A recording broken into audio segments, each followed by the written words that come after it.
Bienvenue dans l'épisode 3 de la saison 2 de La Petite Grosse se libère. Aujourd'hui, ça s'intitule Un éternel recommencement. As-tu l'impression que ce qui a trait à ta gestion de poids, ta gestion de ton alimentation, que c'est toujours à recommencer? Ben voici un peu ce que j'en pense.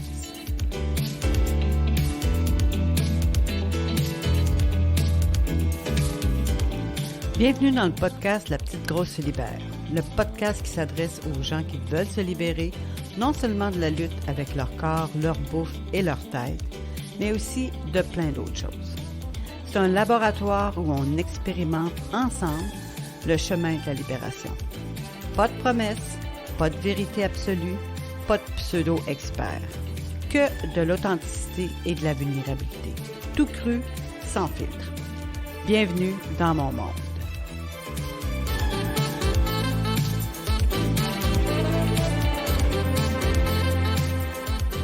Bonjour, j'espère que tu te sens en pleine forme.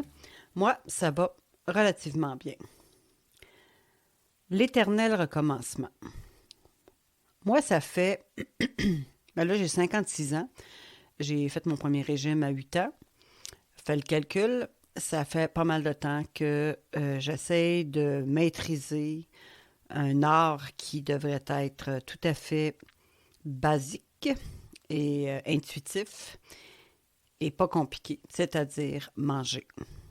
Manger pour me nourrir, pas manger pour compenser quelque chose ou me protéger de quelque chose ou remplir un vide.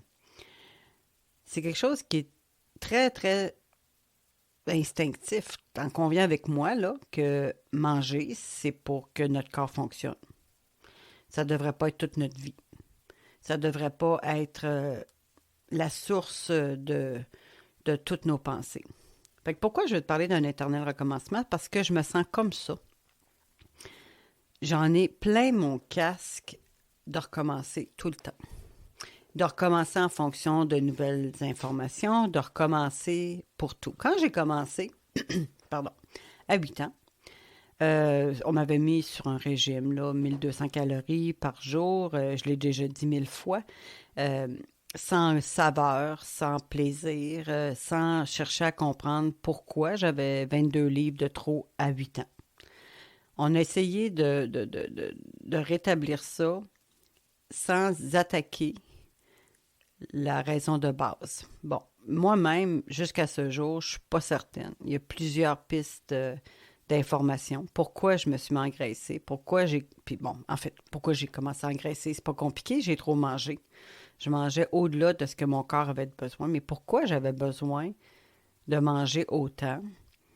Il y a plein de réponses à ça, mais ça n'a pas été traité à 8 ans. À 8 ans, on a simplement voulu régler le problème en me mettant au régime. Fait que depuis ce temps-là, ce que je fais, c'est des régimes.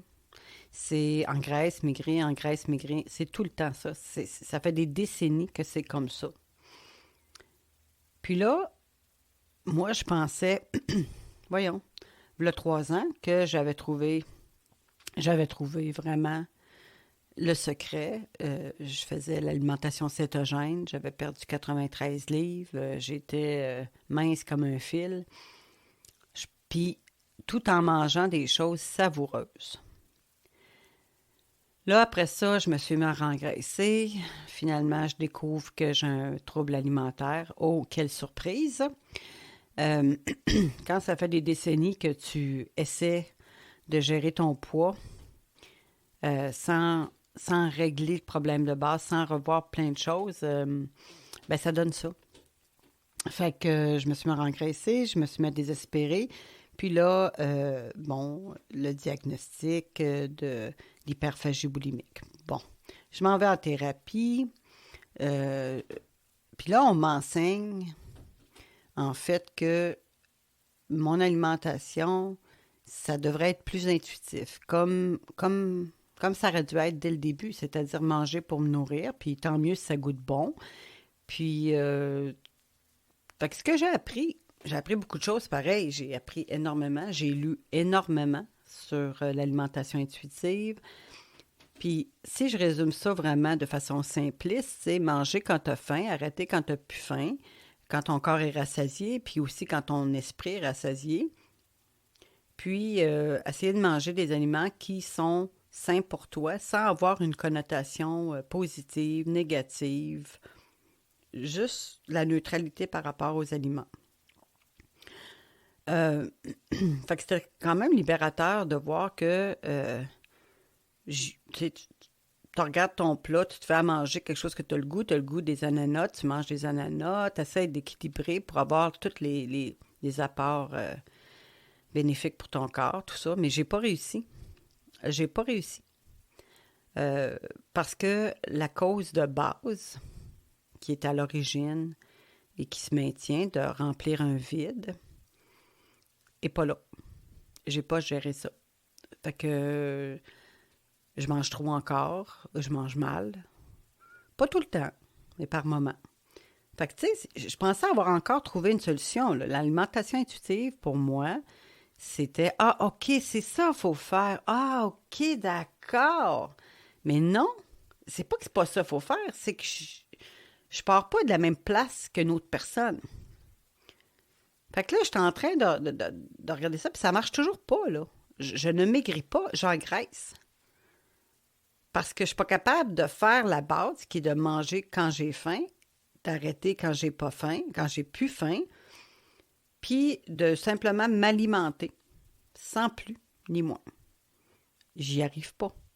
Fait que là, je me retrouve à me dire, mais c'est quoi la bonne façon? Je sais que quand je mangeais plus faible en glucides, j'étais quand même pas mal bien au niveau d'énergie, au niveau de plein des choses. J'aimais vraiment ça. Ce que j'aime pas, ce que je déteste en fait, c'est de dire ça, je ne mangerai plus ça. Je prendrai plus des fruits, des ananas, on oublie ça, des bananes, on oublie ça, on oublie le pain, on oublie le riz, on oublie les pâtes à vie. J'ai pas fait la paix avec ça. Je sais que je me sens mieux quand c'est plus faible en glucides. Ça, c'est indéniable.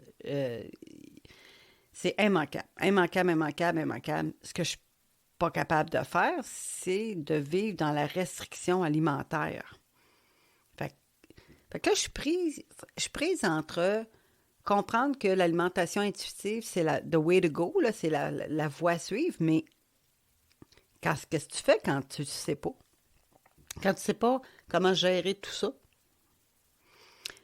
Fait que c'est là que tu vois qu'il y a il y a tellement de règles dans ma tête, puis une annule l'autre. Fait que des fois, je me sens, je ne sais pas si ça vous arrivait, moi je me rappelle là, de plus jeune, puis même plus vieille, là, c'est juste que je ne suis pas hyper active, fait que j'en fais plus. Mais mettons que la cour d'école, je repense à la cour d'école. Il y avait une butte hyper, voyons, comment on dirait ça, là, une petite côte vraiment, voyons, comment je vais le dire, ça, le mot me vient pas, là, abrupte, on va dire ça comme ça. Puis mettons que le gazon était magané, fait que c'était de la boîte, OK? Puis là, il fallait que tu montes ça. Il pleuvait, mettons, il y avait plus, c'était vaseux. Puis là, il fallait que tu montes en haut, puis là, tu glissais. Tu montais un peu, tu faisais des progrès, puis à un moment donné, bout, tu glissais vers le bas, tu retombais, tu recommençais, tu retombais. C'était toujours un éternel recommencement. Je me sens comme ça.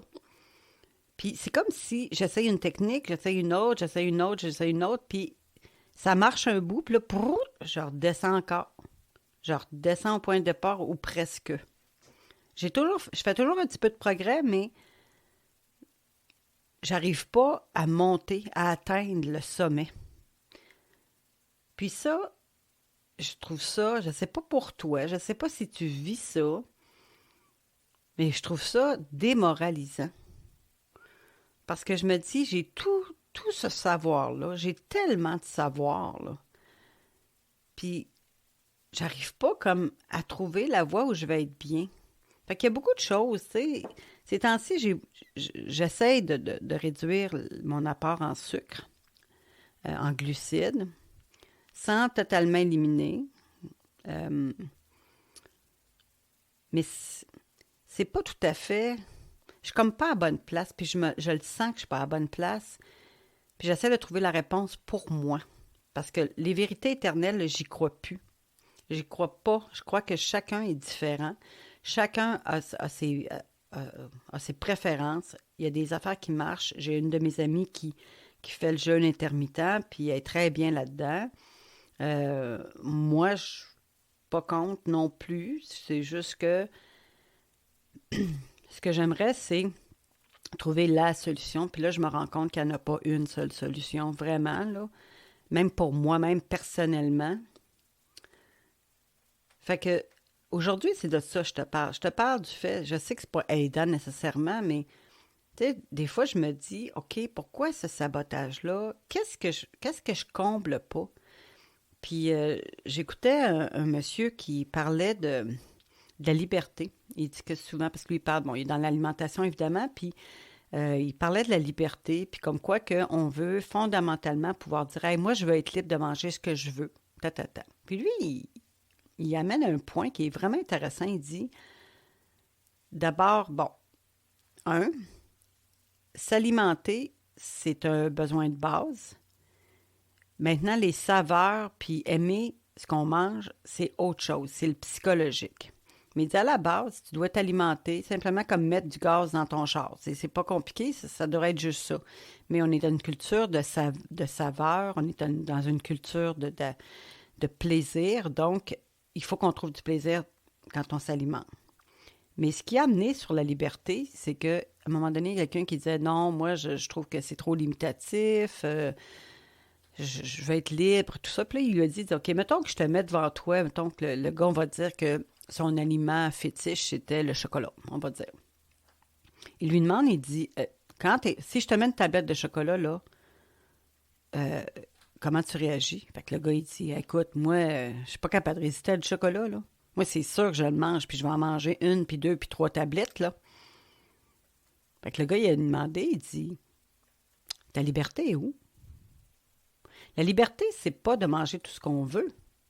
La liberté, c'est de choisir si on veut le manger ou pas. Puis quand tu te sens incapable de résister à quelque chose, c'est que tu as perdu ta liberté. Tu es enchaîné à ton addiction. Tu es enchaîné. Donc, oui, pouvoir manger de tout, mais toujours en liberté. Puis la liberté, ben, c'est un choix. Puis ça m'a fait réfléchir parce que je me suis dit, ouais, il y a des fois que, tu sais, vraiment, c'est comme si quelque chose me possédait, puis j'arrive pas à être libre. Puis la liberté, ben, c'est une de mes valeurs fondamentales. Puis je me rends compte que je suis enchaînée. Je suis enchaînée, puis je trouve pas le chemin pour monter la petite côte. Fait qu'en tout cas, actuellement, c'est un peu ce qui se passe. J'ai pas de conseils à te donner. Je te fais juste te mettre ça sur la table en te disant, regarde, c'est comme ça que je me sens. J'ai pas trouvé, je cherche encore de trouver comment le vivre au quotidien pour que ça arrête, un, d'être une obsession, l'alimentation, de me libérer de mes idées préconçues, puis de me donner le choix, de me donner le pouvoir de choisir, est-ce que cet aliment-là, je le mange parce que j'ai le goût ou je le mange parce que je ne suis pas capable de dire non. Fait que l'éternel recommencement, là, je pense qu'il est là. Il est là à plusieurs égards. Il est là pour plusieurs raisons. C'est pas tant d'avoir une panoplie d'aliments devant moi. C'est de trouver la force de faire des choix. Je suis accro à la nourriture. Je suis accro à la compensation par la nourriture. Et puis, je cherche encore le chemin. Fait que je vais remettre mes petites bottes de pluie. Je vais me planter encore en bas de la côte en disant, OK, c'est quoi? Sont où les réponses pour que je la monte, cette côte-là? J'ai découvert, comme je te l'ai dit dans le dernier épisode, que le fait de m'exprimer, le fait d'être créative, moi, ça m'apporte une certaine libération. Quand j'ai été avec mon petit-fils, ça a été la même chose. J'étais tellement concentrée sur lui que je ne pensais plus à mon alimentation. Je mangeais parce que là, j'ai faim, je vais manger. J'étais pas en train de calculer, j'étais pas en train de peser le pour et le contre. J'avais pas le temps. Fallait que je m'occupe du bébé aussi. Fait que allez, on mange, on s'alimente, puis c'était vraiment ça. J'étais à la base. J'alimentais, je donnais l'essence à ma machine. Maintenant, comment en arriver à avoir cette attitude-là, ce comportement-là au quotidien pour toujours? Fait que c'est mon exploration. C'est ça que je suis en train d'explorer. Puis, mais je me mets pas, je t'en parle comme ça, mais je me mets pas de pression outre mesure parce que, je veux dire, les réponses vont venir d'elles-mêmes, j'imagine, ou jamais. J'ai aucune idée. Peut-être que je vais crever avec cette addiction-là, puis peut-être que j'aurai enfin trouvé une paix d'esprit. Je me pose trop de questions, je le sais, mais j'y travaille. Fait que je sais pas, toi, si ça résonne dans toi, si toi aussi tu te sens comme si par moment tu l'as l'affaire, puis d'autres moments tu repars à la case départ ou proche d'eux, puis que tu as l'impression que malgré que tu as passé un temps à avoir l'impression d'être sur ton X, d'être à la bonne place, d'avoir réglé ton affaire, tout de coup quelque chose te ramène en arrière. Mais en tout cas, j'aimerais ça t'entendre si jamais tu l'as vécu, si jamais tu t'es libéré, ce serait le fun. Tu peux écrire dans les commentaires, tu peux m'écrire. Moi, je trouve ça vraiment intéressant de pouvoir en discuter. Puis voilà, c'est ce que j'avais à dire aujourd'hui. Et on verra pour la suite. On verra. L'idée, c'est juste de mettre des idées là, partager, entendre, écouter, puis voir s'il y a des choses qui résonnent en nous. Fait que je te laisse là-dessus, puis on va se dire à la prochaine.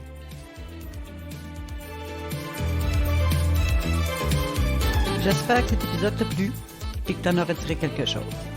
N'hésite pas à commenter cet épisode ou encore à m'écrire à lapetitegrosse.podcast@gmail.com. À la semaine prochaine!